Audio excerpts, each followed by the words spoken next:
നിലമ്പൂർ വഴിക്കടവ് നാരോക്കാവിൽ മദ്യലഹരിയിൽ ജ്യേഷ്ഠൻ അനുജനെ കുത്തിക്കൊന്നു. നാരേക്കാവ് നായ്ക്കൻ കുളിയിൽ മോളുകാലായിൽ ബാബു എന്ന വർഗീസിനെയാണ് ജ്യേഷ്ഠൻ രാജു എന്ന മത്തായി കുത്തിക്കൊന്നത്. ഇന്നലെ രാത്രി 9:45 ഈ സംഭവം. മദ്യലഹരിയിൽ ആയിരുന്ന രാജു ബാബുവിൻ്റെ വീട്ടിൽ എത്തി തർക്കത്തിനിടയിൽ നെഞ്ചിൽ കത്തികൊണ്ട് കുത്തുകയായിരുന്നു എന്നാണ് റിപ്പോർട്ട്. ബാബുവിനെ ആശുപത്രിയിൽ എത്തിച്ചുവെങ്കിലും ജീവൻ രക്ഷിക്കാനായില്ല. CV അനുമോദുണ്ട് വാർത്തയുടെ വിശദാംശങ്ങളുമായി. അനുമോദ്, ഈ രാജു മദ്യപിച്ചാണ് എത്തിയത് എന്ന് പറയുമ്പോൾ പോലും എന്താണ് ഈ കൊലയിലേക്ക് കലാശിക്കുന്ന തരത്തിൽ ഇവർക്കിടയിൽ എന്ത് തർക്കമായിരുന്നു ഉണ്ടായിരുന്നത്? നേരത്തെ ഉള്ള തർക്കം തന്നെയാണോ അതെയോ അപ്രതീക്ഷിതമായി ഉണ്ടായ ഒരു തർക്കമാണോ?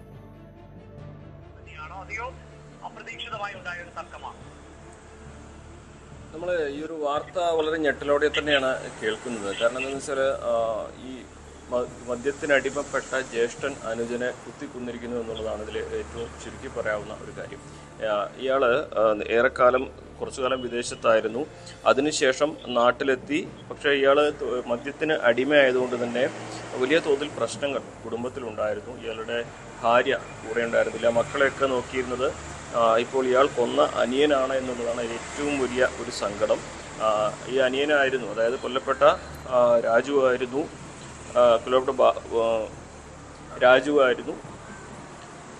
കൊല്ലപ്പെട്ട ബാബുവായിരുന്നു ഈ കുടുംബം മുഴുവൻ നോക്കിയിരുന്നതും ഇവരെ മക്കളെ പഠിപ്പിക്കുന്നതും അവരെ ഒരു സുരക്ഷിതമായ രീതിയിൽ എത്തിക്കുന്നതൊക്കെ അനിയനായിരുന്നു.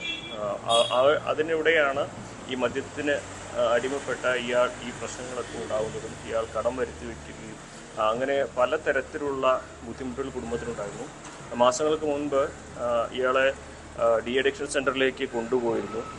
അതിനുശേഷം തിരിച്ചെത്തി എല്ലാം സമാധാനപരമായി പോകുന്നതിനിടെയാണ് വീണ്ടും ഇയാൾ മദ്യം കഴിച്ചു തുടങ്ങുന്നതും. ഇയാൾ ഒട്ടേറെ കടബാധ്യതകളുണ്ടായിരുന്നു എന്നാണ് പറയുന്നത് രാജുവിന്. പക്ഷേ ഈ കടബാധ്യതകൾ തീർക്കുവാൻ മറ്റാരും സഹായിക്കുന്നില്ല എന്ന് പറഞ്ഞ് അനിയനെ ഇയാൾ തുടർച്ചയായിട്ട് പ്രശ്നങ്ങളുണ്ടാക്കിയിരുന്നു, തർക്കങ്ങളുണ്ടായിരുന്നു. പക്ഷേ മദ്യത്തിന് അടിമയായ ഇയാൾക്ക് കൂടുതൽ പണം കൊടുത്തു കഴിഞ്ഞാൽ അതൊരു പക്ഷേ കടം വീട്ടാനല്ല ഉപകരിക്കുക എന്ന് കരുതിയിട്ടായിരിക്കും, അല്ലെങ്കിൽ ഇയാളുടെ പക്കൽ പണമില്ലാത്തതുകൊണ്ടാവും. അങ്ങനെ ചെറിയ തർക്കങ്ങൾ ഇവർ തമ്മിലുണ്ടായിരുന്നു.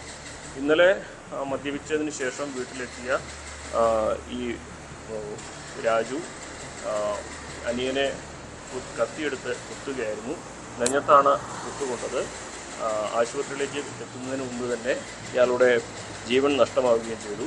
എന്നാണെങ്കിലും ഒരു കുടുംബം, രണ്ട് കുടുംബം അക്ഷരാർത്ഥത്തിൽ അനാഥമാകുന്ന ഒരു സാഹചര്യമാണ് ഇതിലൂടെ ഉണ്ടായിട്ടുള്ളത്. ഈ ഒരു മദ്യം എന്ന ഈ ഒരു സാമൂഹ്യ വിപത്ത് എത്രമാത്രം കുടുംബങ്ങളെ തകർക്കുന്നു എന്നതിൻ്റെ ഏറ്റവും അവസാനത്തെ ഉദാഹരണം കൂടിയാണ് ഇപ്പോൾ വഴിക്കടവിലുണ്ടായിരിക്കുന്ന ഈ ഒരു സംഭവം. എന്നാൽ രാജുവിനെ പോലീസ് അറസ്റ്റ് രേഖപ്പെടുത്തിയിട്ടുണ്ട്. ഇയാളെ റിമാൻഡ് ചെയ്തു എന്നാണ് അറിയുന്നത്. വർഗീസിൻ്റെ പോസ്റ്റ്മോർട്ടം നടപടികൾ ഇപ്പോൾ മഞ്ചേരി മെഡിക്കൽ കോളേജിൽ പുരോഗമിച്ചുകൊണ്ടിരിക്കുകയാണ്. ഇതിൽ ഒരു നാടൊന്നാകെ സത്യത്തിൽ വല്ലാത്തൊരു ഞെട്ടലിലാണ് ഈ സംഭവം ഉണ്ടായതിൻ്റെ തുടർന്ന് അവിടെ എല്ലാവരുടെയും മാനസിക നില, അല്ലെങ്കിൽ എല്ലാവരും ഇതിൻ്റെ ഒരു ആഘാതം ശരിക്കും പങ്കുവെക്കുന്ന സാഹചര്യമായിരുന്നു ഉണ്ടായിരുന്നത്.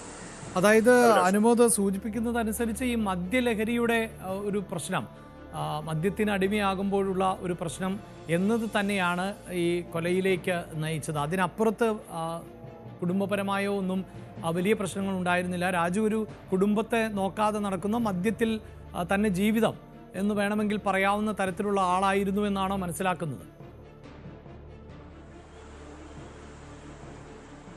തീർച്ചയായും ഈ രാജു അത്തരത്തിൽ ഒരു കുടുംബജീവൻ നയിച്ചിരുന്ന ഒരാൾ തന്നെയായിരുന്നു. മക്കളെ അദ്ദേഹം നോക്കിയിരുന്നില്ല എന്നൊക്കെയാണ് നമുക്ക് അന്വേഷിക്കുമ്പോൾ അറിയാൻ കഴിയുന്നത്. അങ്ങനെയാണോ അല്ല എന്നല്ല, നമുക്ക് പ്രാഥമികമായിട്ട് അന്വേഷിക്കുമ്പോൾ അറിയാൻ കഴിയുന്നത്. ഇയാളുടെ ഭാര്യയുടെ കൂടെയില്ല. ഇയാളുടെ മദ്യപാനം കാരണം കുടുംബത്തിൽ തന്നെ ഒപ്പമില്ലാത്തൊരവസ്ഥ. ഈ അനിയനാണ്, അയാൾക്ക് ഈ കട്ട പതിക്കുന്ന ബിസിനസ്സാണുള്ളത്. വീടുകളുടെ മുൻഭാഗത്തൊക്കെ കട്ട ഇടുന്ന ബിസിനസ്സാണുള്ളത്. അപ്പോൾ ഇതിൽ നിന്നുള്ള വരുമാനം കൊണ്ടാണ് ഇയാളുടെ രണ്ട് മക്കളെയും, അതേപോലെ ജ്യേഷ്ഠൻ ഇയാളെ കൊന്ന ഈ രാജുവിൻ്റെ മക്കളെയും ഇദ്ദേഹമാണ് നോക്കിയിരുന്നത്.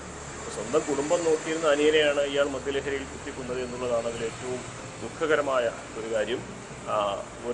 ഇത് മദ്യപിച്ച് ലക്ക് കെട്ട് ഇന്നലെ രാത്രി വീട്ടിൽ കയറി ചെന്ന് ഇയാൾ കത്തിയെടുത്ത് കുത്തുകയായിരുന്നു എന്നാണ് പറയുന്നത്. സംഭവ സ്ഥലത്ത് വെച്ച് തന്നെ ഇദ്ദേഹം വർഗീസ് മരിച്ചിട്ടുണ്ടാകുമെന്നാണ് കരുതുന്നത്. ആശുപത്രിയിൽ എത്തുന്നതിന് മുമ്പ് തന്നെ ജീവൻ നഷ്ടമായിരുന്നു. ഒരു കുത്തിയിട്ടുള്ളൂ. പക്ഷേ അത് ഏറ്റവും പ്രധാനപ്പെട്ട ഹൃദയത്തിലായിരിക്കാം ആ കുത്തു കൊണ്ടത്.